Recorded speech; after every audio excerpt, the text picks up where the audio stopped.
Bismillahirrahmanirrahim. Assalamualaikum warahmatullahi wabarakatuh. Alhamdulillahirabbil alamin wa afdhalus salawati wat taslim ala sayyidil mursalin sayyidina wa maulana Muhammadin wa ala alihi wa sahbihi wa man sara ala nahjihi ila yaumiddin. Yang sama-sama memuliakan pimpinan ISIF yang kami hormati, yang kami takzimi, ya Kiai Haji Marzuki Wahid, yang kami hormati dan kami takzimi Al-Ustaz Ibrahim Muharram Al-Habsyi, dan juga yang kami hormati Ibu Zena Mahmuda LC MEI yang membersamai kita. Hadirin sekalian yang berbahagia, sebelumnya saya mohon maaf atas kendala di sini karena saya ada kendala teknis ada di jalan. Alhamdulillah bisa bergabung dan bisa bertetap dengan para kiai, bagus, para ning di sini semua, para ustadzah. Saya menulis buku Peradaban Ahlul Bait ini sebenarnya dari proses saya mengaji selama di Indonesia, di kampus, pesantren, termasuk di Sudan, ya termasuk ngaji di Mesir, kemudian ke Maroko dan beberapa tempat lain, dan kemudian mengikuti dinamika yang ada di dunia Islam. Dinamika itu misalnya bagaimana organisasi kerjasama Islam, OKI, bagaimana Liga Muslim Dunia, bagaimana persatuan umat Islam, baik yang dikawal oleh Al-Azhar, Mesir, atau yang dikawal oleh misalnya dari kalangan Syiah, atau termasuk juga yang dikawal oleh Nahdiyin melalui pertemuan internasional, forum-forum internasional. Nah ini kemudian mengkristal dari bagaimana saya melihat guru-guru saya, misalnya Syekh Muhyiddin Al-Yamani yang waktu ngajar di Sudan itu, beliau ngajar mazhab Syafi'i. Walaupun toh kemudian beliau memberikan ijazah beberapa sanad kitab termasuk Musnad Imam Zaid misalnya, ya dari mazhab Zaidi. Atau waktu ngaji ke Syekh Yusri Jabir Al-Hasani, bagaimana beliau itu mengisahkan tentang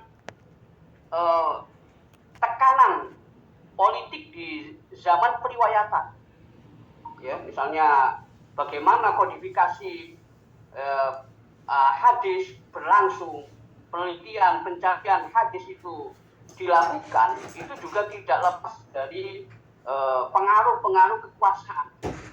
Ya, walaupun para perawi tersebut adalah orang-orang yang dikenal sebagai siqah, orang-orang yang kredibel, yang terpercaya. Bagaimana Imam Bukhari, Imam Muslim, Imam Abu Dawud, Imam Nasai, Imam Tirmidzi, Imam Ibnu Majah, Imam Ahmad bin Hanbal dengan musnadnya, Imam Syafi'i dengan musnadnya.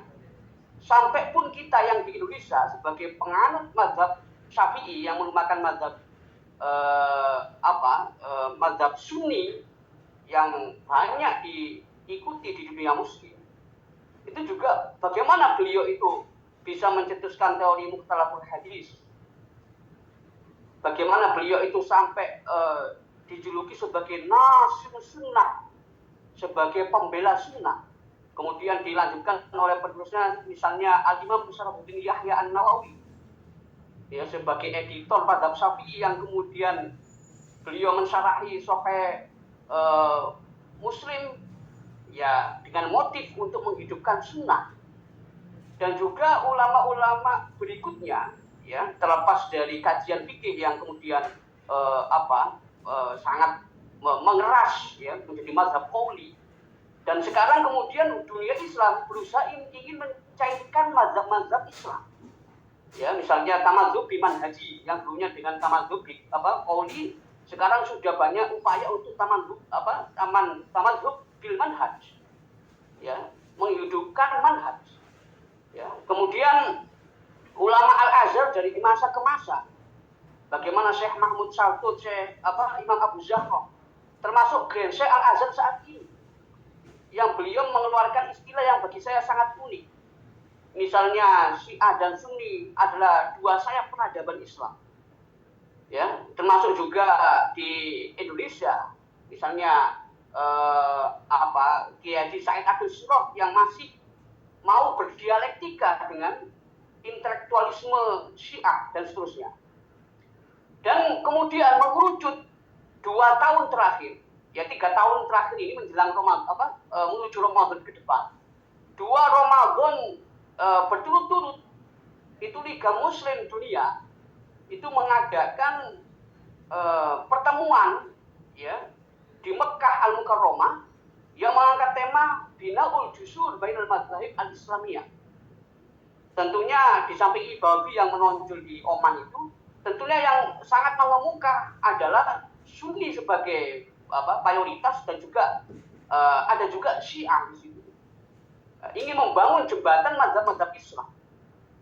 Kemudian apakah perumus dan konseptor itu adalah ulama-ulama Saudi yang walaupun disebut sebagai kelompok historis dengan kajian-kajian sunnahnya, tapi tentunya ini masih belum dianggap familiar oleh dunia Islam.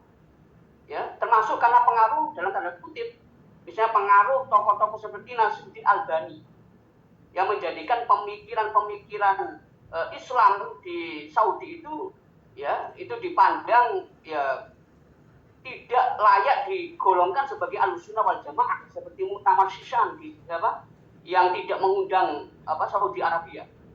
Nah, ini terlepas dari konflik itu semua.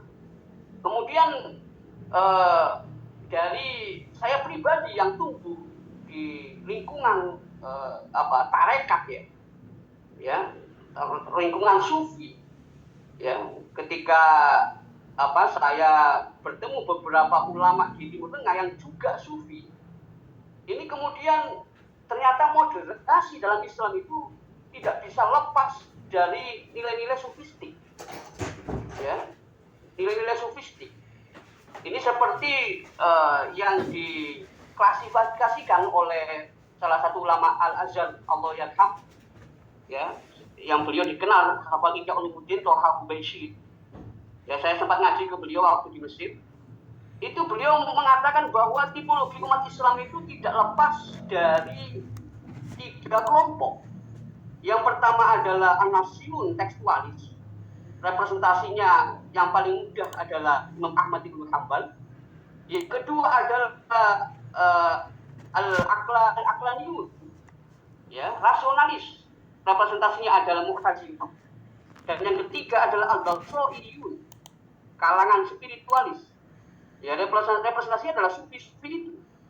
Entah pendekatan tasawuf ala Imam Junaid al-Baghdadi, Imam Abu Hamid al-Ghazali, atau pendekatan-pendekatan ya kita lihat dari kalangan Syiah. Itu mereka juga punya pendekatan irfani yang luar biasa. Bahkan memfilsafatkan tasawuf mereka sehingga bisa menemukan korelasi dengan sains. Itu suatu kelebihan. Biasanya sains itu kan dibangkitkan oleh filsafat ya, seperti Ibnu Rushd itu. Ya, ketika kata Ibnu Rushd kan mengatakan ketika tambah ilmu ya, seseorang tambah ilmunya dalam anatomi maka tambah keimanannya. Mengaitkan anatomi dengan keimanan. Dan bagaimana dengan kelompok yang ya ini, saya dari Sunni juga harus memberikan pengakuan se-insaf mungkin, seproporsional mungkin, seobjektif mungkin saudara kita. Ya, kalau bahasa Syamah Toib itu saudara kita dari kalangan Syiah itu juga luar biasa memiliki atensi kepada filsafat, atensi kepada sains. Sampai Gus Mus ya waktu menghadiri hall di Arisalah ya, di Lirboyo itu, dalam ceramah beliau kan juga ya kiai-kiai ya, tidak apa-apa itu seperti banding misalnya bagaimana ulama-ulama Syiah itu dalam muqaranatul madzhab, tidak hanya mazhab mereka Sunni saja dikaji, tapi Syiah juga dikaji. Nah, ini terlepas dari masing-masing semua entitas keagamaan tentunya punya legacy, punya peninggalan, punya khazanah yang kita tidak bisa menafikan satu sama lain. Tapi bagaimana khazanah ini bisa dipertemukan? Nah ini yang kemudian saya menawarkan sebuah pemikiran, yaitu gagasan peradaban Ahlul Bait, ya, di mana peradaban ini berdasarkan pada moderasi yang bersifat sufistik, ya, karena lagi-lagi, ya, kalau orang fikih itu kan masih bisa dipengaruhi oleh hubud dunia, dengan hubud dunianya itu dipengaruhi oleh hilah kalau bahasa Imam Abu Hanifah, merekayasa hukum dan sebagainya, ya, artinya dalam kajian teologi ya kesannya ya serba dirasionalisasi, ya, mengikuti pola pikir Mu'tazilah, padahal orang-orang sufi itu ya tidak sama sekali jauh dari telaga spiritual, ya, kayak mazhab Asy'ari kan kering spiritual, ya, seperti yang dicontohkan di ulama-ulama di Nusantara itu.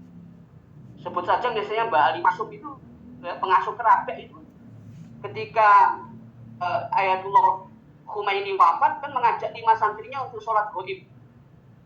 Ini katanya Kiai Muhyiddin, kan tokoh Sunni, tapi kenapa kok mengajak santri untuk sholat gaib? Nah, artinya kan ini luar biasa.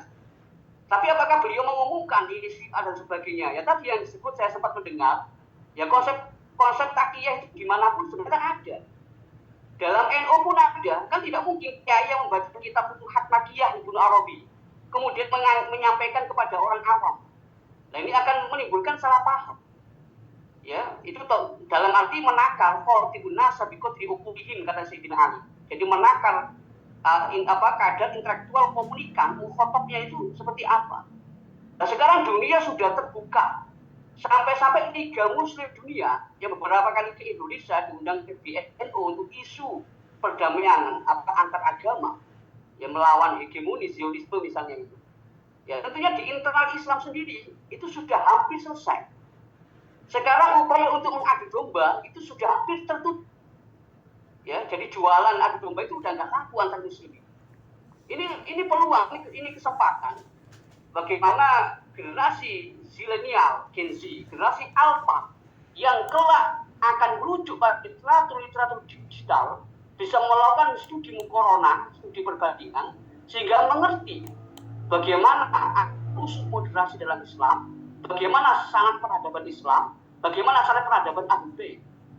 Nah ini ya, kembali lagi bahwa sebenarnya itu adalah tumpuan dari gagasan peradaban Ahlul Bait. Karena Islam itu dalam kitabnya Syekh Abdul Muhyiddin Al-Fiqi yang beliau tulis selama 15 tahun yang berjudul Qur'anul Fikr Islam, beliau itu menyampaikan, ya, mengutip dari Hasan Zaidat, definisinya Islam kuwatun ruhiyatun akliyatun afifiyatun madiyatun wa hadoriyah.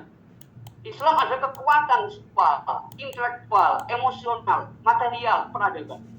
Karena tidak mungkin berbicara peradaban tanpa ada materi, ada infrastruktur. Nggak mungkin berbicara infrastruktur tanpa ada idarah, tanpa ada manajemen. Nah, manajemen ini yang kemudian menjadi hal yang penting bagi umat Islam. Ya, entah manajemen politik, manajemen ekonomi, manajemen regulasi hukum dan sebagainya. Karena kebenaran melalui pendidikan, ya, materi melalui infrastruktur ekonomi, kemudian keadilan melalui perangkat-perangkat hukum, itu adalah pilar-pilar peradaban. Nah ini gagasan yang kemudian menghidupkan spirit bagaimana misalnya Sayyidina Hasan ketika beliau mengalah, ya, karena dari Ahlul Bait itu yang di sini disebut sebagai Ahlul Kisah, yang di Nusantara diabadikan dalam syair li qomsatun utfibiyah harwabail hatimah al-mustafa wal murtadha wa benahuma, ya, wa benahuma wal hatimah gitu ya, al-mustafa wal murtadha, ya, wal benahuma wal fatimah. Itu 5 sosok Ahlul Kisah yang menjadi asbabun nuzul dari ayat Al-Quran yang dibaca oleh umat Islam ketika tahlilan, ya, tahlilukum tathhira. Ini spirit yang luar biasa, ya, umat Islam yang setiap tahlil nggak lepas dari ayat tersebut, ya. Kemudian kalau ada pandemi, ya syair ini dijadikan pujian sebagai diantaranya dengan tawassul tolak bala melalui Ahlul Bait. Nah ini contoh. Nah Sayyidina Hasan itu meninggalkan sebuah legasi, adanya momentum persatuan ya antara kubunya Muawiyah dengan kubunya Ali itu, yang kemudian momentum itu digentar dengan awal jamaah. Ya terlepas manusia yang berkhianat, manusia yang jahat itu akan selalu ada dari generasi ke generasi. Tetapi menjadi sosok ideal dalam Islam itu ya dimulai dari bagaimana umat Islam ini sebisa mungkin mencontoh baginda Nabi dan juga mencontoh Sayyidina Ali yang didoakan oleh Nabi waktu kecil. Apa doa Nabi? Tidak hanya Ibnu Abbas saja yang didoakan oleh Nabi menjadi turjuman Al-Quran. Sayyidina Ali juga didoakan Allahumma hdi qalbah, ya Allahumma hdi qalbahu wa tsabbit lisanah, Nabi. Ya Allah, tunjukkanlah hatinya dan luruskanlah lisannya. Jadi lisan Sayyidina Ali itu kalau kita lihat ya dari kitab yang dijadikan rujukan oleh Sunni maupun Syiah, termasuk yang ditahqiq oleh Syekh Muhammad Abdul, adalah kitab Nahjul Balaghah. Di kitab Nahjul Balaghah saja itu ada banyak keajaiban. Seolah-olah kita ini membaca ini bukan Quran, ini bukan hadis, tetapi ini adalah perkataan Sayyidina Ali. Ali dari mana perkataan yang sangat tajam dan kontemplatif itu? Ketika direnungkan itu bisa hidup melahirkan inspirasi-inspirasi. Itu artinya ya secara hadis misalnya disebut dhaif misalnya. Ana Madinatul ilmi wa aliyu babuha. Saya adalah kotanya ilmu dan Ali adalah pintunya. Nah itu adalah sesuatu yang betul-betul realistis bagi orang-orang yang ingin mendekati Sayyidina Ali dan mahabbah. Ya, karena kan kata Nabi kan tidak akan mencintai Ali kecuali mukmin, tidak membenci Ali kecuali munafik. Ini kan hadis-hadis sahih yang ada di Kutubus Sittah itu berhamburan yang berbicara tentang keutamaan Ahlul Bait, ya terutama keutamaan Sayyidina Ali karramallahu wajhah. Ini di luar literatur riwayat dari kalangan Syiah yang masing-masing Sunni dan Syiah ini memiliki jalur sendiri, memiliki silsilah zahabiyah, ya silsilah emas sendiri. Misalnya di kalangan Sunni kan ya, silsilah emas kan ketika melewati Ibnu Umar misalnya, ya silsilah zahabiyah itu. Tapi Ahlul Bait kan juga dari kalangan Syiah berbeda melihat ya silsilah emas ya ketika ketemu kepada jalur Ahlul Bait itu.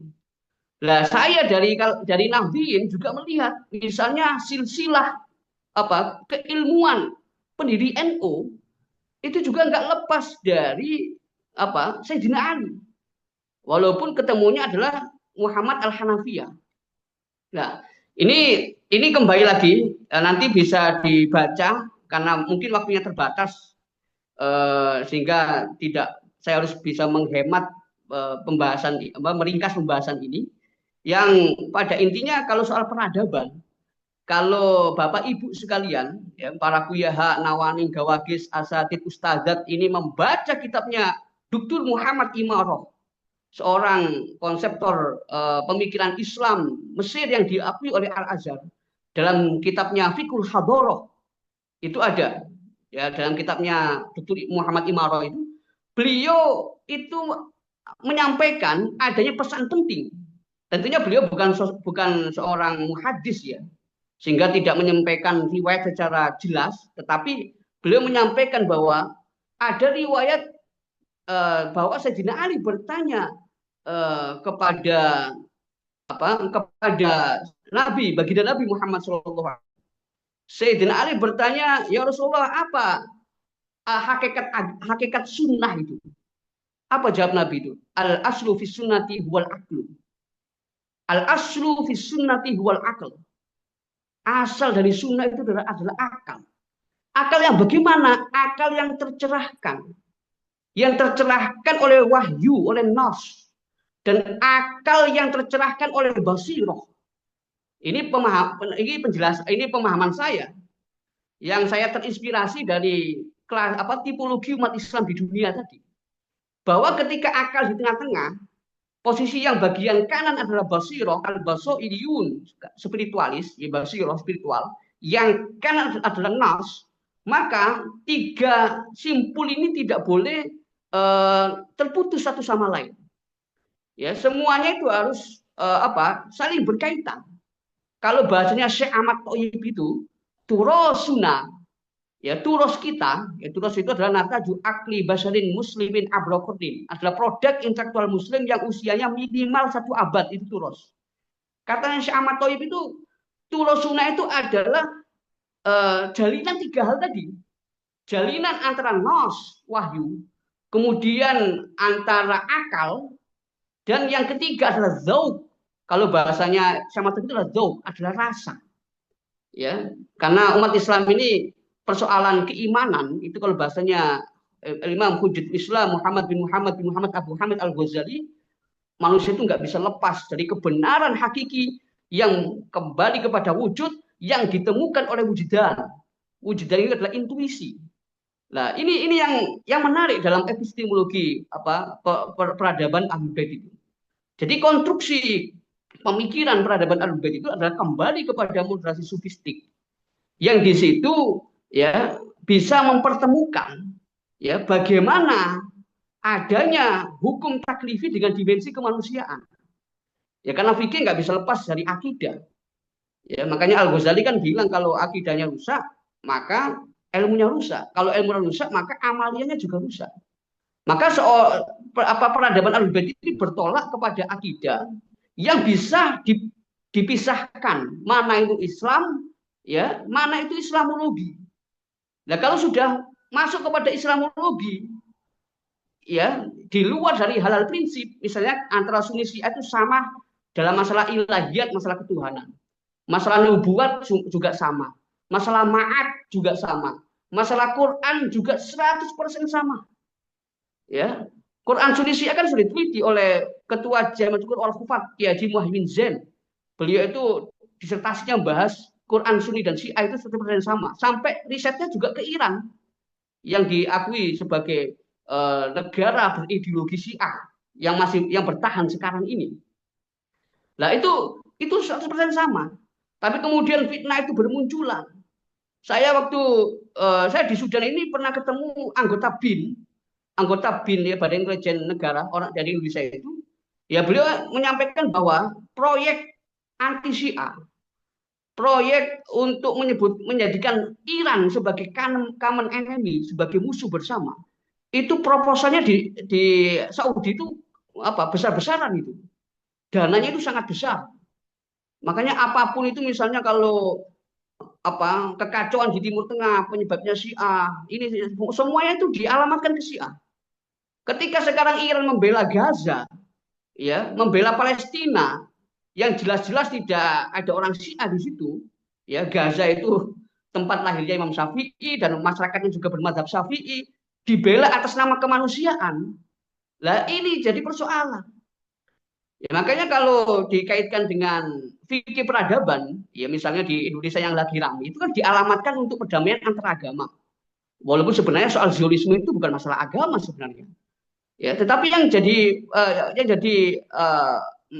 hal yang perlu dinaikkan ya pada titik akhir adalah bagaimana menyelesaikan persoalan internal umat Islam. Baru kemudian menyelesaikan persoalan kemanusiaan yang situ tidak memandang agama apapun. Ya, karena Islam itu adalah agama yang paling manusiawi sebenarnya itu. Tapi kemudian muncul upaya-upaya politik sehingga Islam itu dianggap agama teroris. Muncul Islamofobia di Eropa, di Amerika, sehingga jadi alasan bahwa Islam itu ada pemahaman teroris. Nah, ini perlu direfresh kembali bahwa peradaban Ahlul Bait ini bagaimana menyatukan dua peradaban umat Islam ini kembali kepada pesan. Kalaupun saling bersaing adalah istibaqul khairat, bersaing dalam kualitas. Kalaupun saling ta'awun, wa ta'awanu 'alal birri wat taqwa. Wa ta'awanu 'alal birri wat taqwa. Ya persoalan perbedaan pemikiran teologis, apalagi pemikiran fikih, itu adalah hal yang sangat wajar sekali. Apalagi jarak antara nabi atau masa lalu kenabian ya, Nabi sebagai pemegang kebenaran setelah wafat adalah sahabat juga ahlul bait atau syiah adalah kalangan ahlul bait. Tentunya sama-sama ujungnya adalah kembali kepada sunnah Nabi, bukan sunnah sahabat, juga bukan sunnah sunnah ahlul bait. Sunnah adalah sunnah Nabi yang tidak mungkin kontradiksi dengan Al-Quran. Nah, dari ini yang prinsip bagaimana saling kerjasama kolaborasi atas apa yang disepakati bersama dan saling menjaga tepos seliro, ya, tasamuh untuk hal-hal yang diperselisihkan, ya. Makanya umat Islam ini dengan gagasan ini, ya, saya pernah ketemu Yai Said Akhil Sirot itu, ya, beliau mengatakan diskusi ya nggak akan selesai sampai hari kiamat gitu. Tapi yang penting harus tetap membaca. Karena dunia terus berubah, kalau umat Islam tidak membaca, maka umat Islam akan tahajur, mengalami fosilisasi, membatu, akan tertinggal oleh perkembangan pemikiran.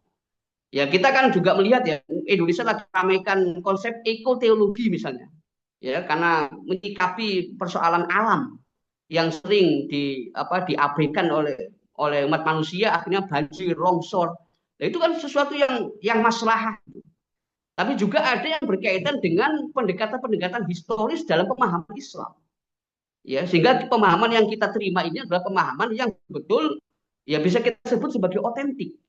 Nah, autentifikasi ini bisa dilakukan dengan cara apa? Menghidupkan khazanah sanad keilmuan. Ya, sanad keilmuan. Karena kadang-kadang riwayat itu ya, mohon maaf, di Sudan ini ada orang ulama hadis yang sanadnya itu sangat tinggi. Tetapi beliau secara pemahaman, secara diroya, itu terpapar pemahaman teroris, mengikuti Al-Qaeda, ya, mengikuti ISIS, sehingga ditaruh di tahanan rumah, ya, nggak boleh keluar karena dianggap menyebarkan paham ISIS tadi itu. Walhasil, ya, kalau kita juga melihat misalnya Nasirus Sunnah, ya, kayak Imam Syafi'i itu, ya, beliau itu kan dikagumi oleh muridnya Imam Ahmad bin Hanbal.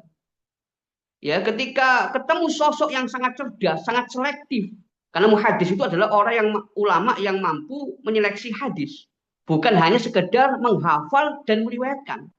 Itu bedanya periwayat, narator, ya, hafid dengan muhadis. Kalau muhadis itu dia harus pasti selektif itu, bisa menilai kualitas hadis. Nah, seperti Imam Syafi'i itu adalah muhadis, Imam Romli juga demikian, Imam Nawawi juga demikian, tetapi nggak dikenal sebagai muhadis. Ya, apalagi kemudian fikih disarahi, akhirnya menjadi dialektika fikih yang sangat terpusat dan terkontrol, tetapi kemudian butuh dicairkan kembali dengan pendekatan sunnah tadi. Ya, Imam Qurtubi kan mengatakan itu, man afta alama fi butun kutabi faqad dhalla wa adall. Siapa yang berfatwa hanya mengikuti secara tekstual dari kitab, maka sesat menyesatkan, mengabaikan mustaftinya, mengabaikan dalil yang mungkin ada yang lebih kuat, yang lebih relevan, yang lebih maslahah, tapi diabaikan gara-gara apa? Mengacu kepada otoritas kitab tersebut. Ya, kita tidak menafikan adanya kutub mu'tabarah, ya, kitab-kitab mu'tamadah yang itu tidak dinafikan. Tetapi bagaimana khazanah keilmuan yang berbasis historis itu bisa menguatkan yang normatif. Yang fikih normatif itu akan kuat kalau dilengkapi dengan kajian historis, sehingga pemahamannya itu diroyahnya punya asal usul. Maka asalat fi riwayat juga asalat fi diroyah. Ini yang disebut sebagai sketsa gambaran sanad peradaban itu yang mengarah kepada persatuan, bukan kepada perpecahan. Karena memang umat Islam ini kan diharapkan bisa ya suddu ba'du ba'du, ya, saling melengkapi, saling menguatkan dan seterusnya. Ya, karena dunia keilmuan akan terus berkembang, karena itu tuntutan, apalagi sekarang kiai, ya, sebagian perannya itu sudah diambil alih oleh AI, ya, AI, ya, AI ini kan luar biasa mengambil peran para kiai, ya. Nah, ini oleh karena itu, ya, kalau AI tidak diisi dengan substansi-substansi yang benar, ya, akan menimbulkan kesalahan, ya. Makanya AI kan juga mengambil dari kita.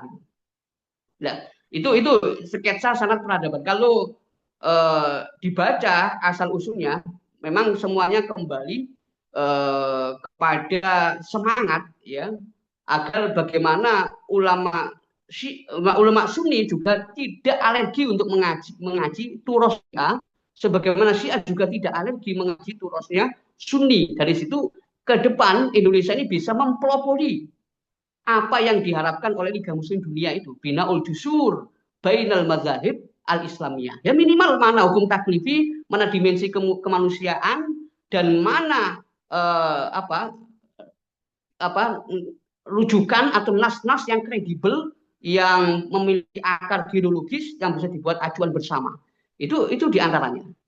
Dan sebelum melanjutkan diskusi ya, ini saya ingin sedikit menyampaikan bahwa tantangan umat Islam sekarang ini adalah eh, kemunculan ya kemunculan pemikiran-pemikiran yang mungkin dianggap aneh ya dianggap aneh oleh kalangan normatif. Karena apa? Karena ledakan informasi yang menjadi momentum bagi mereka yang terus mencari yang disebutkan kebenaran, ya, kebenaran yang tertutupi.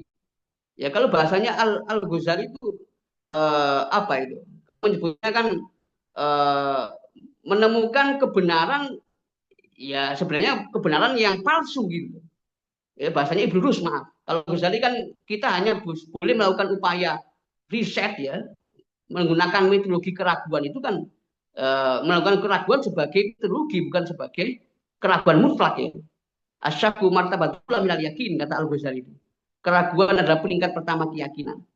Nah sekarang kebangkitan intelektualisme di Indonesia itu, ya bagaimana rasa penasaran sesungguhnya itu tumbuh di kalangan akademik, ya, yang sekarang itu luar biasa, ya krisis epistemologi di tengah gejala industrialisasi akademik itu, ya. Ini apa harapan dari peradaban Al-Bait ini adalah supaya umat Islam ini bisa menemukan asal usul moderasinya, asal usul pemahamannya, dan juga bisa membedakan mana yang sebenarnya prinsip, ya sebenarnya adalah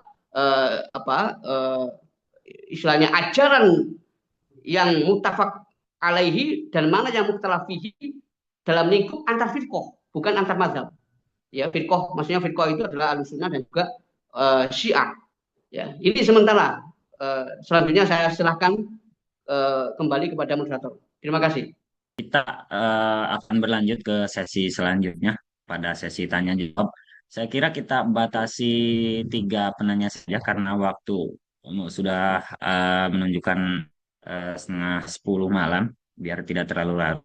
Saya kira 3 penanya bagi yang ingin bertanya, maka raise hand terlebih dahulu, nanti saya pilihkan satu persatu. Sudah ada siapa ini? Ada Syekh Muhammad sudah Raisen, lalu ada Husain Bajri, ada Hak, ini siapa Hak ini? Oke, tiga orang ini yang eh, sudah Raisen duluan. Jadi saya persilahkan pada Syekh Muhammad dulu. Ini Syekh Muhammad siapa ini? Ya, Lalu ya. kemudian nanti kepada Hak, kemudian Husain Bajri untuk mengutarakan pertanyaannya. Ya, Bismillahirrahmanirrahim. Assalamualaikum. Waalaikumsalam. Ya, terima kasih ya atas diskusi yang menarik ini. Ya, saya ada 3 hal yang ingin saya sampaikan. Yang pertama, ya, Diperkenalan dulu Bapak dengan siapa? ya saya Muhammad, saya dosen di ISIP. Oh, oh Habib Habib Alkap ya. Ya, ya, ya. Terima kasih ada rektor kita ya dan siapa Mas Kang Riput ini yang namanya Riput tapi sebetulnya tidak ribut ya karena setelah ribut ada nur, ada cahaya. Ya orang yang Kak ribut itu nggak ada cahayanya. Oke. Ahlan wa sahlan, salam kenal semua, takzim. Saya Ibrahim Al-Habsyi juga saudara kita, ya kan? Sahabat kita, ahlan wa sahlan. Oke, nggak lama-lama ini sudah malam. Eh, yang pertama, poin yang pertama, istilah madhab. Tadi ada perdebatan madhab. Menurut hemat saya kurang sreg ya dengan istilah madhab. Saya lebih suka dengan istilah madrasah. Ya, karena kalau madrasah itu bisa saling mengunjungi. Bahkan ganti sekolah itu biasa. Kalau ganti madhab itu sensitif. Ya, tapi tadi sama Pak Ibrahim menawarkan tentang silaturahmi, apa namanya, antar madhab supaya menghilangkan apa buruk sangka. Ya, kalau saling mengunjungi antar sekolah itu, antar madrasah itu biasa. Tapi kalau disebut madhab itu kayak sensitif ya. Nah, ini mungkin pelan-pelan bisa digeser ini. Kita geser dari madhab ke madrasah lah. Ya kan? Ada salah satu penulis itu nama bukunya itu Ma'alimul Madrasain. Dia nggak nyebut madhab. Ya, itu menarik itu dari judul bukunya itu memberikan sebuah inspirasi bahwa istilah madhab itu nggak tahu itu siapa yang munculkan itu. Akhirnya sensitif di macam-macam hasil ini perlu kita renungkan ya kembali ya istilah madhab ya kenapa harus bermadhab dan seterusnya. Kemudian yang kedua, masih relevan nggak dikotomi sunnah dan syiah untuk saat ini? Kemudian tadi kan ditawar bahwa tasawuf sebagai perekat antar dua madhab tadi ya. Jadi menurut hemat saya, yang masih meributkan madhab adalah mereka yang berhenti pada fikih asghar, terlalu syariat. Mestinya perdalam dan teruskan pada fikih akbar. Nah, fikih akbar ini kalau di Syiah kan tadi disebut dengan istilah irfan ya. Atau di Ahlussunnah lebih dikenal dengan istilah tasawuf. Jadi ayo kita masing-masing madhab ini jangan berhenti pada fikih saja, naikkan ke tasawuf, naikkan ke irfan.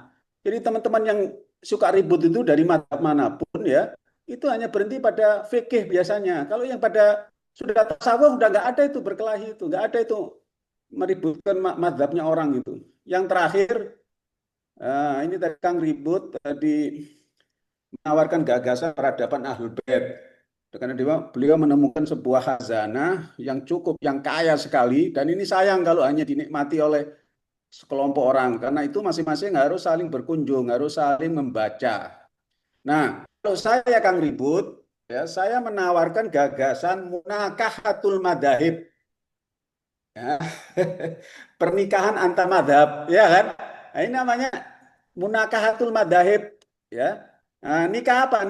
Nikah fikrian, nikah fikhian, nikah nasabian, sababian. Nah, ini harus kita dorong nih. Paling tidak antar madhab kita saling menikah. Menikah secara sabab, secara sosial.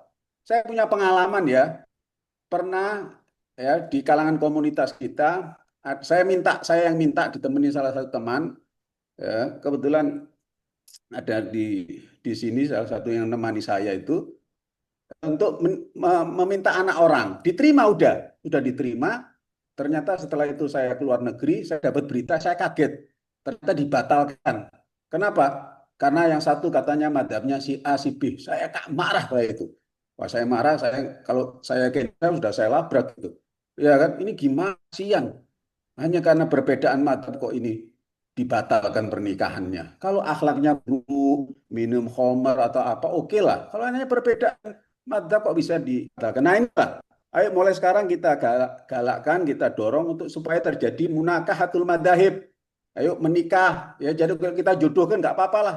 Madhabnya beda, nah, nanti pelan-pelan munakah fikriyah, saling berkunjung pemikirannya, diskusi. Nah ini menarik. Barangkali seperti itu. Oke, terima kasih ya atas diskusi yang hangat ini. Terima kasih. Baik, terima kasih Habib Alkap. Kita lanjut saja ya sekalian ya, biar nanti langsung dijawab semuanya. Kita lanjut kepada Mas Hak tadi. Siapa? Monggo. Oke, Assalamualaikum warahmatullahi wabarakatuh. Waalaikumsalam warahmatullahi wabarakatuh.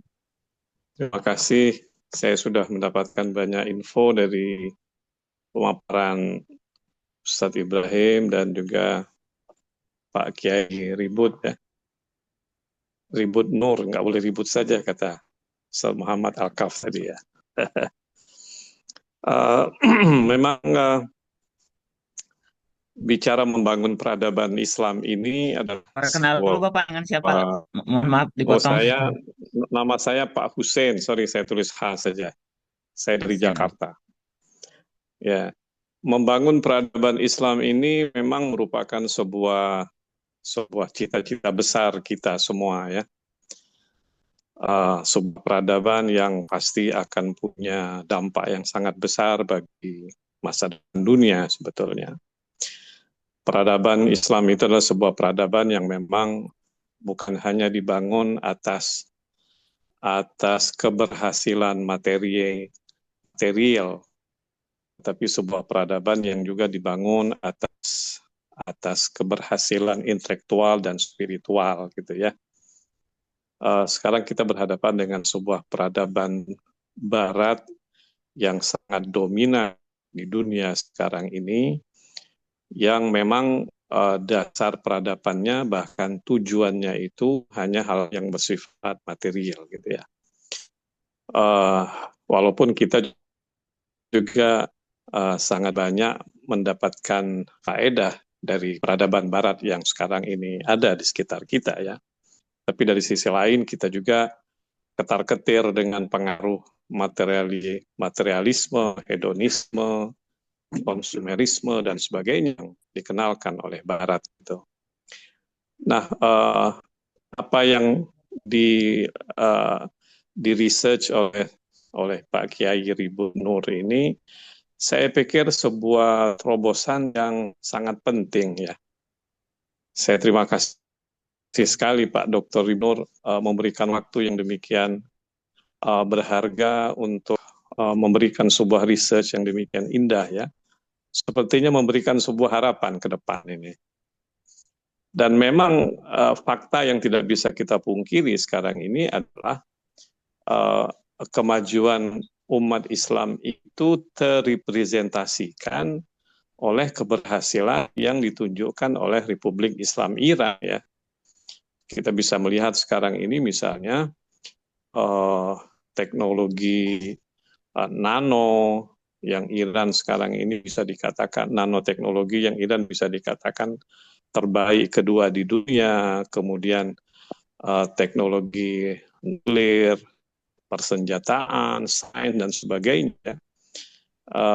Dan mereka itu betul-betul berhasil dianggap menjadi ancaman bagi peradaban Barat gitu ya.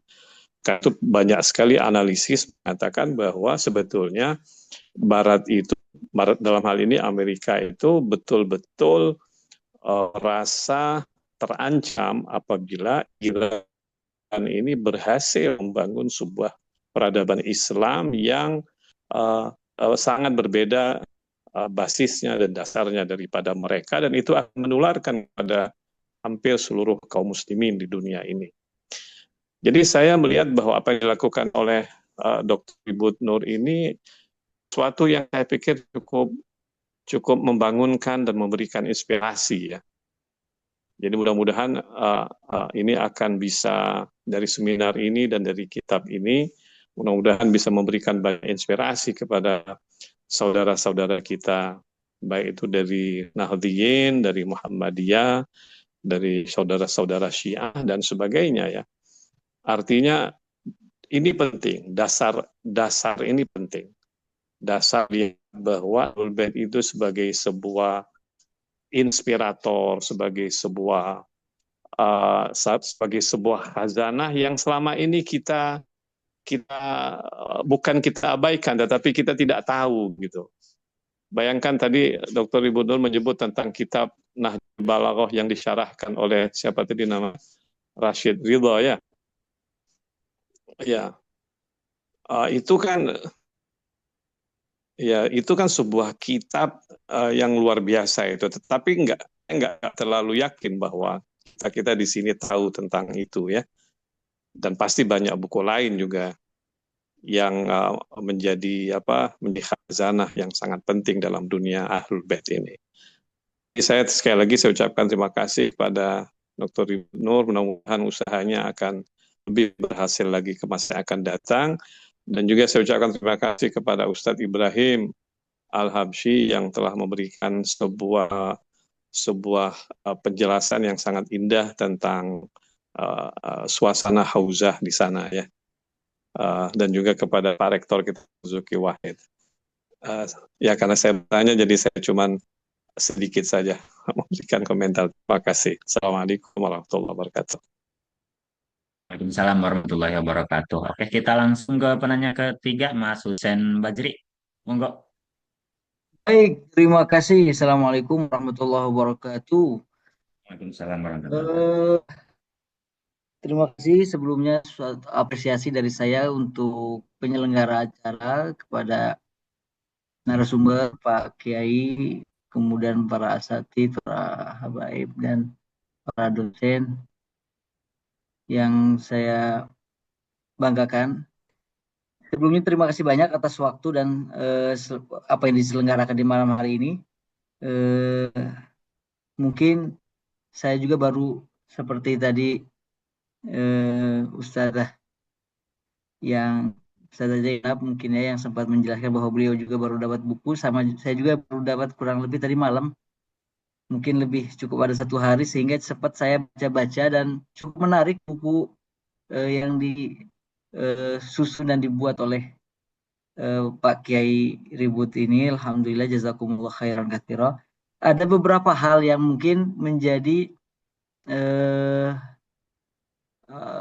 pertanyaan saya di kesempatan kali ini berkenaan dengan jalan keterbukaan ya. Kalau tadi ada Habib Muhammad sempat beliau menanyakan masalah munakahatul madzahib, ya mungkin tujuannya sama, yaitu bagaimana membuka jalan, membangun jembatan antar mazhab Islam. Nah itu saya lihat di ungkapan Kiai Ribut, beliau sempat menjelaskan ya, tepatnya di halaman 158. Beliau menjelaskan bahwa ada titik temu peradaban Sunni dan Syiah, yaitu sama-sama menjunjung semangat moderasi Islam yang diwariskan oleh Sayyidina Ali sebagai babul ilmi atau pintu ilmu. Meskipun paradigma dan cara pandang kedudukannya berbeda. Nah ini yang mungkin minta penjelasan lebih dari Kiai, bahwa beliau di sini menjelaskan bahwa paradigma Sunni itu didasarkan pada keseimbangan antara tekstualis dan rasionalis, sedangkan paradigma Syiah antara tekstualis dan spiritualis. Nah ini bagaimana ada kesimpulan demikian supaya ungkapan yang beliau sematkan di buku ini bisa lebih dipertanggungjawabkan. Mungkin seperti itu dari saya. Terima kasih, apresiasi setinggi-tingginya untuk keluarga ISIP dan para narasumber. Assalamualaikum warahmatullahi wabarakatuh. Waalaikumsalam warahmatullahi wabarakatuh. Baik, terima kasih Mas Husen yang sudah mengutarakan pertanyaannya. Mungkin langsung dijawab oleh materi. Nanti kita lanjut ke Ustadz Ibrahim, lalu kemudian Ibu Zainab. Mangga Pak Yai Ribut Nurhuda untuk ditanggapi.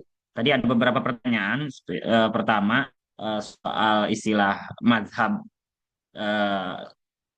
dengan madrasah, kemudian ada dikotomi sunnah dan syiah, itu apakah masih relevan atau tidak. Kemudian ada soal tasawuf sebagai pekat, dan yang terakhir ada munakahatul mazahib dari Habib Muhammad Al-Kaffi. Kemudian dari Mas Husen mungkin itu hanya tanggapan saja, itu soal bagaimana peradaban barat yang kemudian merongrong peradaban umat Islam, seperti contoh yang terjadi di Iran gitu.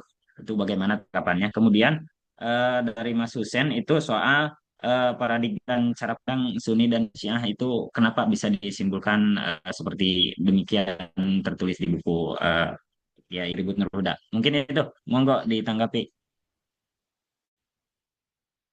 Ya, Bismillahirrahmanirrahim. Yang pertama tadi, ya terima kasih sebelumnya dengan segala komentar, pandangan-pandangannya. Karena memang buku saya ini sifatnya sketsa. Sketsa itu kan gambaran, supaya ada yang meneruskan, mengembangkan, dan juga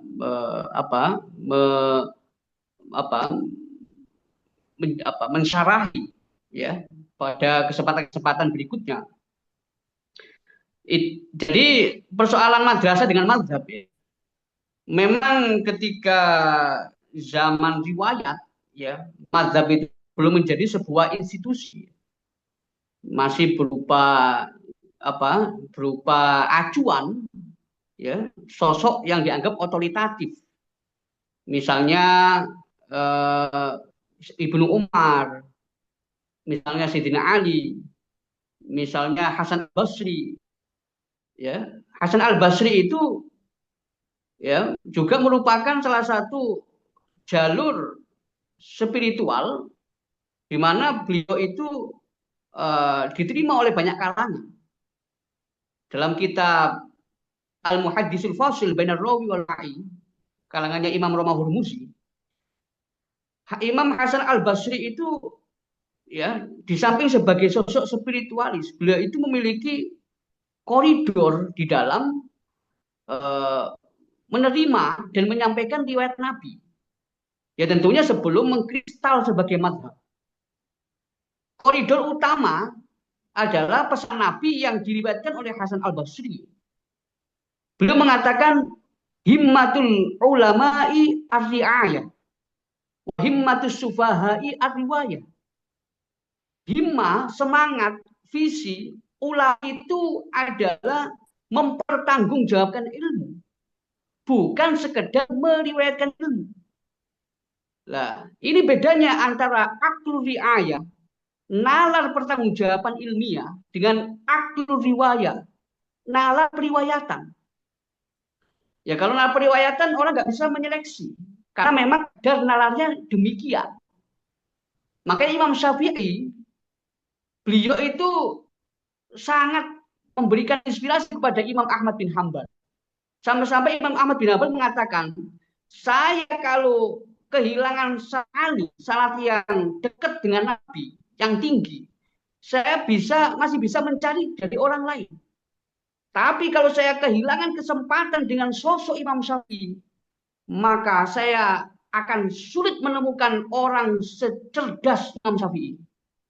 Maksudnya kecerdasan Imam Syafi'i yang sangat luar biasa itu sampai beliau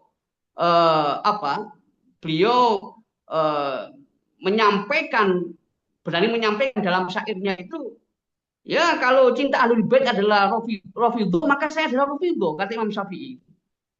Ya, jadi bagaimana beliau ketika di Mesir tawasul dengan Sayyidah Nafisah, ya, dengan orang-orang yang memang dikenal sebagai sufi. Ya, Imam Syafi'i itu juga menghidupkan khazanah tasawuf. Walaupun nggak dikenal wali, tetapi dikenal sebagai usuli atau sebagai sebagai perumus mazhab fikih. Ya, yang mana beliau itu dalam keilmuan riwayatnya, beliau kan pernah mengatakan idza sohal haditsu fahuwa madhhabi. Jika hadis itu sahih, maka itu mazhabku. Jadi kata mazhab itu sebenarnya merujuk kepada riwayat yang sahih, menuju kepada diroyah pemahaman yang sahih, bukan kepada pendapat. Karena memang di era Imam Syafi'i itu, ya, adalah era akumulasi riwayat untuk dijadikan sebagai landasan ijtihad. Tentunya ini sebelum kemunculan fanatisme mazhab, ya. Memang fanatisme mazhab itu yang merusak makna mazhab itu sendiri. Ya kalau diusulkan diganti dengan madrasah, saya sepakat. Misalnya madrasah, ya nggak ada masalah karena madrasah itu ya lebih open minded, ya. Semangatnya itu lebih inklusif, mau saling belajar, saling mengkaji, saling diskusi, ya. Walaupun kemudian mazhab juga kalau ada yang bisa untuk menetralisir makna mazhab, ya itu nggak ada masalah. Dengan cara apa? Mazhab itu diangkat dalam perspektif manhaji, bukan hanya qauli. Karena yang membuat gesekan itu adalah ya fanatisme dalam pendapat. Padahal pendapat itu mengacu kepada dalil, mengacu kepada hadis. Nah, jadi kalau kembali dipermudah, memang madrasah itu lebih terbuka daripada mazhab itu untuk konteks saat ini. Walaupun konteks zaman dulu itu hal biasa, misalnya khalifahnya Sunni, wajibnya Syiah, ya, kayak di Afrika Utara itu, termasuk di Maroko, itu ketika pemimpinnya khalifahnya itu adalah Sunni, mencari hakim yang mazhabnya Syiah. Termasuk juga pernah khalifahnya Syiah cari hakim yang mazhabnya Sunni. Salah satu qadhinya mazhabnya Syi'i. Itu hal biasa. Artinya toleransi zaman dulu itu sudah ada. Di era Abbasiyah bahkan hingga masa-masa ya masa-masa tahajur, masa-masa fosilisasi, masa-masa fanatisme mazhab sampai ya bagaimana misalnya kita melihat dinasti Fatimiyah sendiri.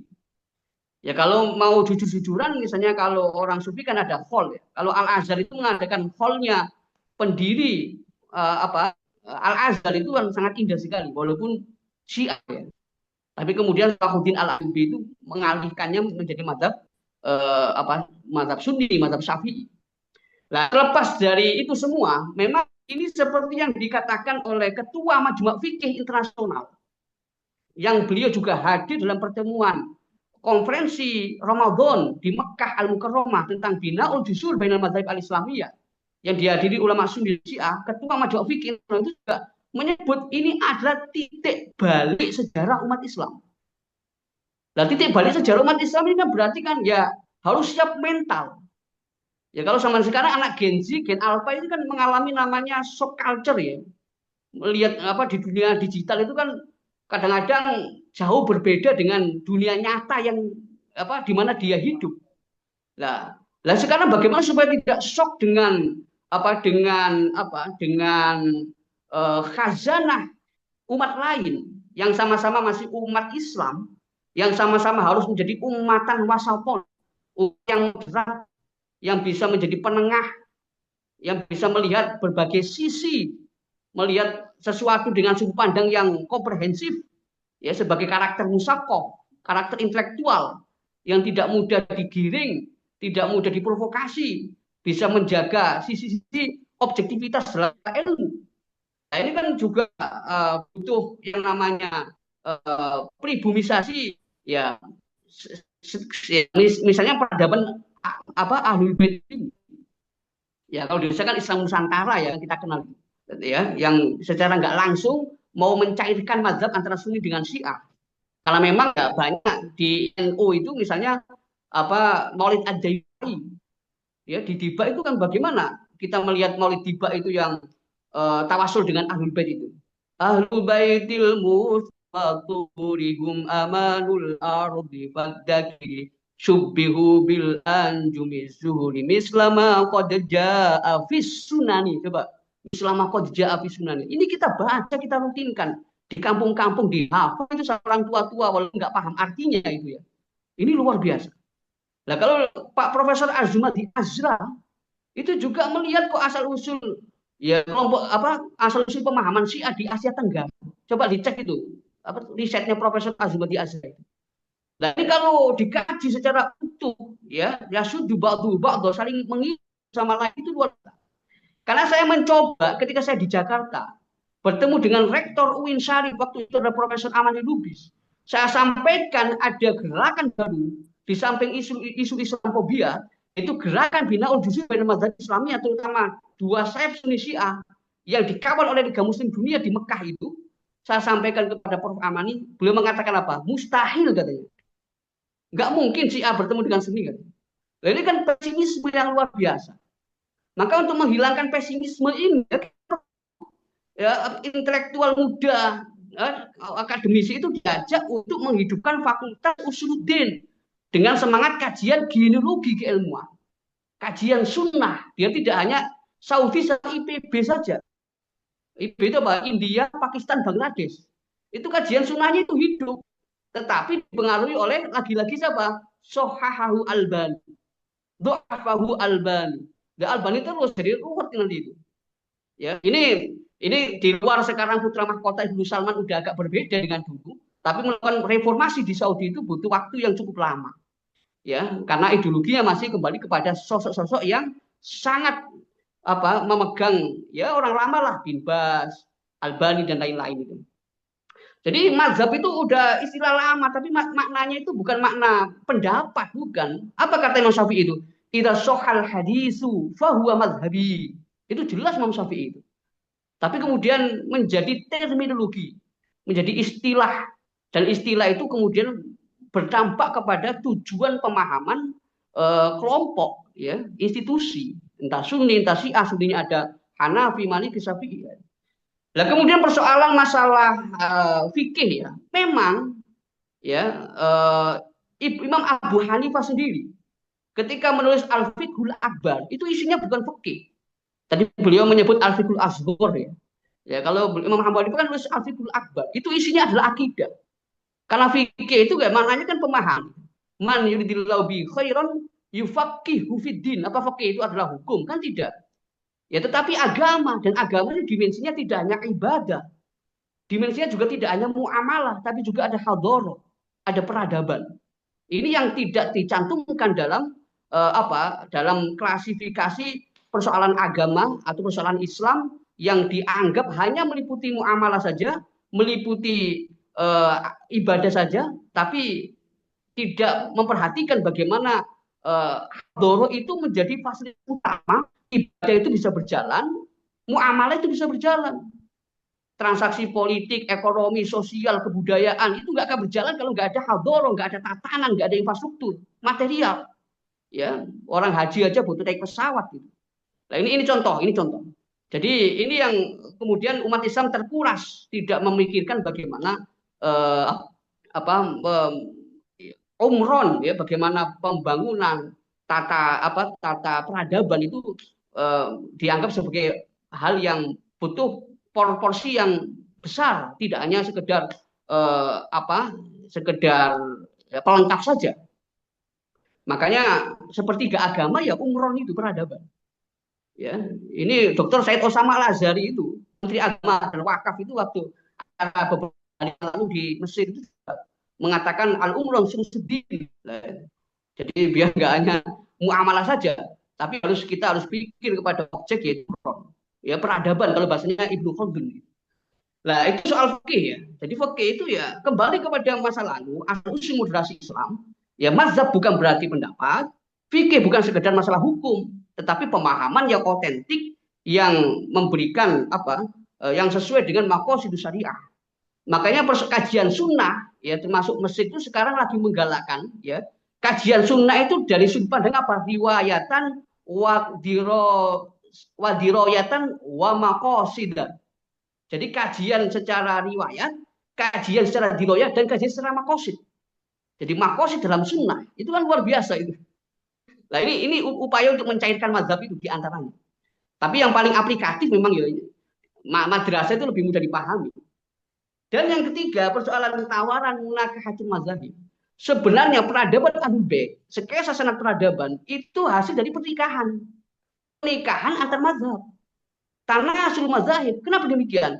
Imam Ahmad ibnu Hambal itu berguru kepada Imam Syafi'i. Imam Syafi'i berguru kepada Imam Malik. Imam Malik berguru kepada Imam Ahmad Asy-Syaibani. Imam Asy-Syaibani berguru kepada Imam Abu Hanifah. Imam Abu Hanifah berguru kepada Imam Ja'far As-Shadiq. Lah, Imam Ja'far As-Shadiq itu luar biasa itu beliau itu. Jadi yang paling tua mazhab itu memang mazhabnya ya Ahlul Bait, sebelum ada Mu'tazilah, sebelum ada Asy'ari. Nah, ini yang disebut tanasul. Makanya kita kembali kepada asal usul, ke hulu kita, ya, asal sanad peradaban kita, bahwa kembali kepada Ahlul Bait yang memang sangat menyedihkan, yang dirasakan oleh banyak ulama, tetapi memang belum menemukan momentum untuk menyampaikan itu. Kenapa mazhab Ja'fari tidak diakui misalnya? Mazhab Zaidi tidak diakui misalnya sebagai mazhab Sunni yang juga punya basis sunnah gitu, yang juga punya basis riwayat. Ya, walaupun para ulama sudah mengakui ada 8 mazhab moderat itu. Ya. Jadi tidak hanya Sunni, juga Syiah dan juga Ibadi juga diakui. Tetapi terlepas dari semua, upaya untuk ya munakah itu juga upaya yang penting juga itu.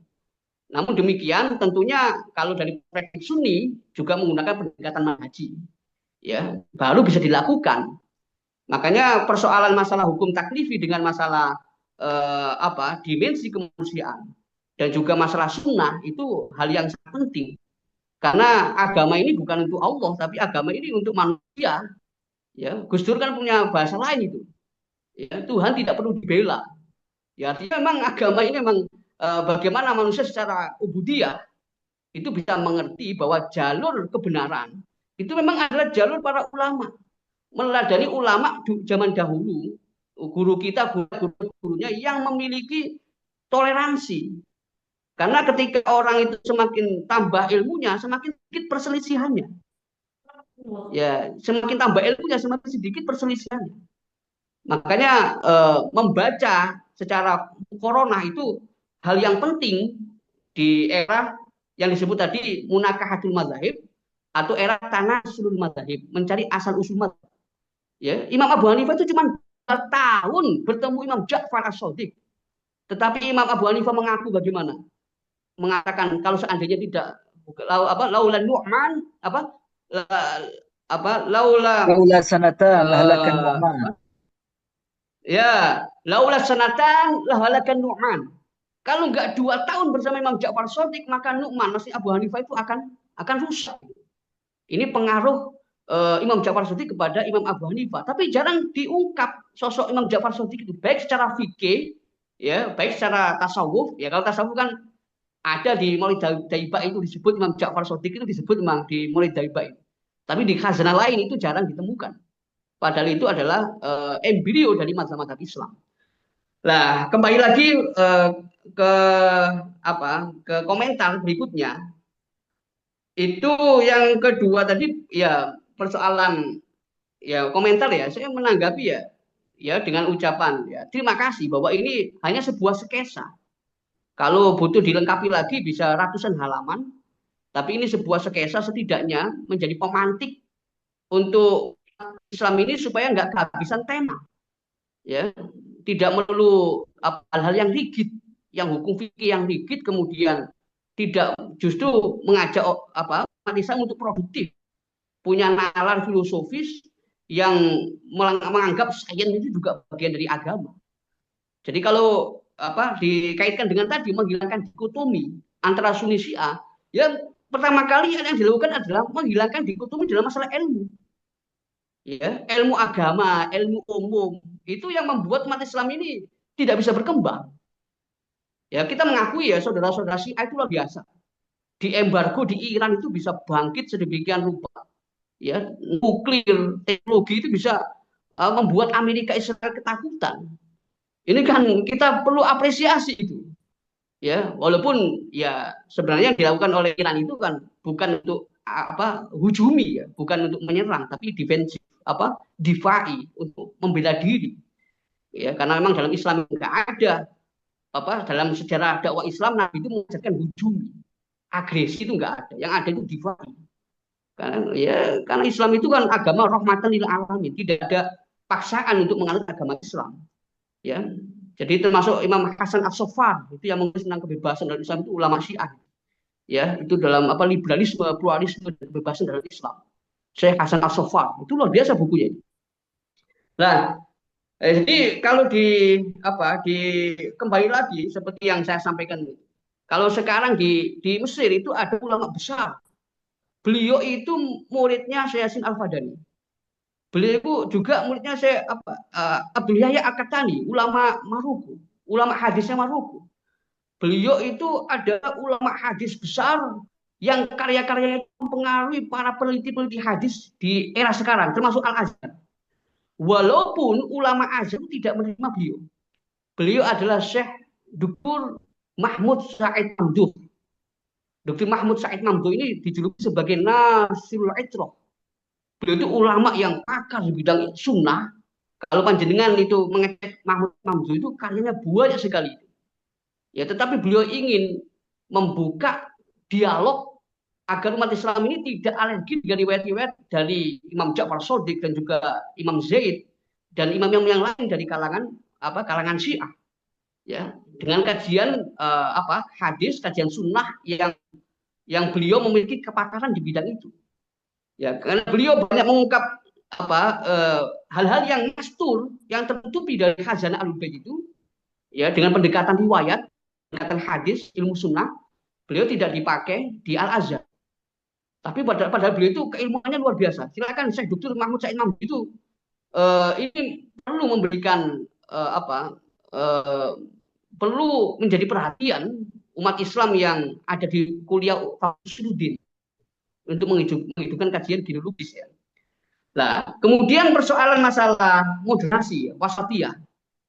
Ya, kita kan ya sebagai Sunni Syiah itu kan juga memahami ini yang berilmu ya, karena di Sunni juga ada yang nggak berilmu sehingga juga radikal, di Syiah juga ada yang nggak berilmu bahkan juga radikal, itu masing-masing ada, itu kembali ke oknum, tidak rujukan tidak representatif dan tidak bisa dijadikan acuan ya. Misalnya kayak Profesor Quraish Shihab itu menulis buku putih Sunni Syiah itu, Prof Quraish Shihab itu ya mengangkat masalah itu, yang beliau kalau di Syiah sebagainya beliau Sunni ya, tapi kalau beliau juga dianggap nggak paham ya, beliau menganggap ya kalau saya nggak paham bagaimana Prof Quraish Shihab itu dunia ilmuannya dari lingkungan yang multikultural. Al Azhar kan cukup multikultural, walaupun secara referensial, secara otoritatif itu yang dianggap adalah Sunni, tapi secara ilmuwan tetap dihidupkan itu Syiah itu. Ya, tapi itu akan dengan berjalannya waktu. Sama Taib aja juga melakukan hal itu dengan sangat hati-hati, karena jangan sampai ada gesekan di arus bawah. Nah, kembali kepada moderasi ya, bahwa tarekat sufi itu memang itu luar biasa. Ya, kalau ditelaah di kalangan Sunni itu hampir sangat tarekat itu juga ketemunya Sayyidina Ali.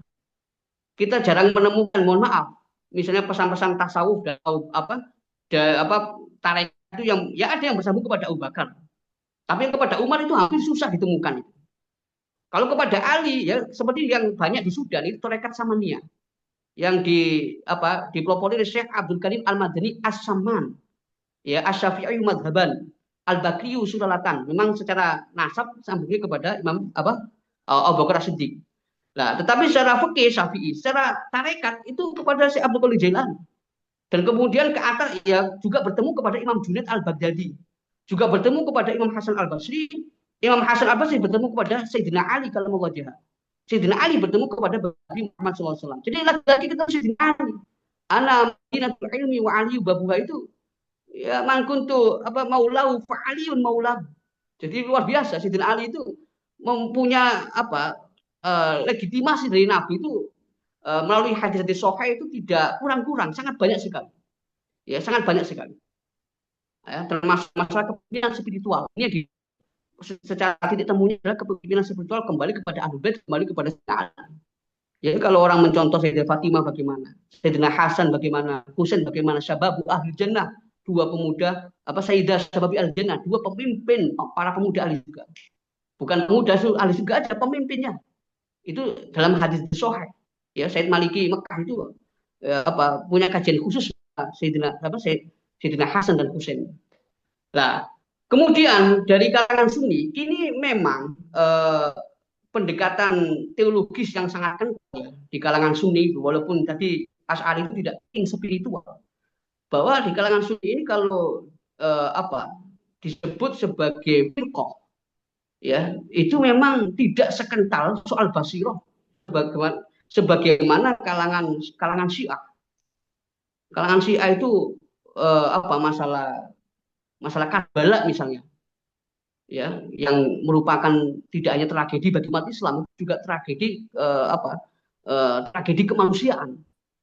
Ya, apalagi itu adalah cucu Nabi, yang benar-benar cucu Nabi dibantai seperti itu, yang bantai umat Islam. Ini zaman dulu memang sejarah yang kelam yang tidak pernah diharapkan untuk terulang kembali.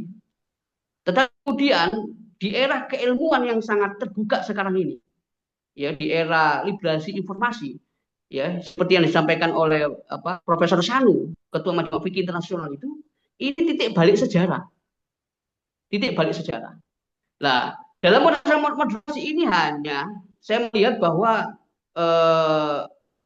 yang disebutkan masalah keseimbangan ya. Masalah keseimbangan itu posisi moderat itu kan disebut tengah-tengah. Misalnya kalau akliyun, rasionalis ada di tengah, yang basoiriyun misalnya 5 meter misalnya ke kanan. Kemudian yang nafsiun, tekstualis 5 meter ke kiri. Ya, tentunya tengah-tengah itu adalah ya seimbang kanan kiri. Nah, Kemudian kalau apa? Kalau posisi Ahlul Bait dari kalangan Syiah itu meletakkan Basiro itu luar biasa. Ya, Basiro itu apa? Di sebagai muara yang inti karena punya keyakinan banyak terkait masalah eh, kemaksuman setelah wafatnya Imam Hasan Husain itu masih ada imam-imam yang lain sampai Imam Mahdi, ya, yang diyakini sebagai gaib. Ya, Sunni juga meyakini itu karena riwayat itu lebih dari 20 riwayat dalam kitab-kitab hadis Sunni tentang masalah Imam Mahdi. Tetapi masalah keyakinan pengamalan, ya, yang merujuk kepada peringatan Karbala, merujuk kepada ibadah-ibadah tawasul Ahlul Bait dalam perspektif Syiah, termasuk zuriyah itu, lah itu memiliki dimensi spiritual yang luar biasa kita akui. Ya, tanpa mengabaikan, tanpa menafikan, di Sunni juga demikian melalui tarekat-tarekat itu. Ya, walhasil ya ini karena keterbatasan waktu ya, kita akan mencoba untuk menjelaskan lebih dalam bahwa titik temu moderasi sufistik ini merupakan tonggak dari peradaban Ahlul Bait. Karena memang Nabi diutus innama bu'istu mu'alliman, yang mengajarkan akidah. Siapa yang ma'bud, yang disembah, siapa yang abid, yang menyembah, dan bagaimana cara menyembah. Ini diajarkan akidah itu adalah yang paling utama. Ya, mu'alliman akidah sebagaimana diutus itu ada sebelum hukum adalah persoalan akidah. Yang kedua, innama bu'istu liutami memakalimal akhlak. Diutus untuk menyempurnakan akhlak, bukan menyempurnakan aturan-aturan. Ya, jadi akhlak yang berdasarkan pada wahyu, pada kesadaran, pada ilmu, ya, akhlakul karimah. Itu misi kerasulan Nabi. Ya, ini tonggak yang utama dalam menjaga peradaban Ahlul Bait sampai pada munakahatul madzhab tadi. Ya, sementara itu, ini masih ada pembicara berikutnya soalnya. Terima kasih. Baik, terima kasih. Sangat gamblang sekali tadi penjelasan dari Dr. Ribut Nurul. Baik, kita bergeser ke tanggapan dari eh, Ustadz Ibrahim Habsyi dulu. Monggo, barangkali ada Eh, tanggapan. Sedikit saja saya kira sangat penuh dengan makna ya tanggapan-tanggapan dan pertanyaan-pertanyaan yang sudah dilontarkan. Cuman saya mau mengutip guru saya dulu, Syekh Al-Yazdi, waktu saya nyantri di Qom dulu di Iran. Kaget saya waktu beliau menyampaikan ini bahwa katanya fanatisme itu tidak serta-merta buruk. Fanatisme yang buruk itu kalau dijangkiti oleh para elit, ulama, tapi fanatik. Sebab itu yang berbahaya. Sebab kalau orang awam memang pegangan satunya adalah fanatisme.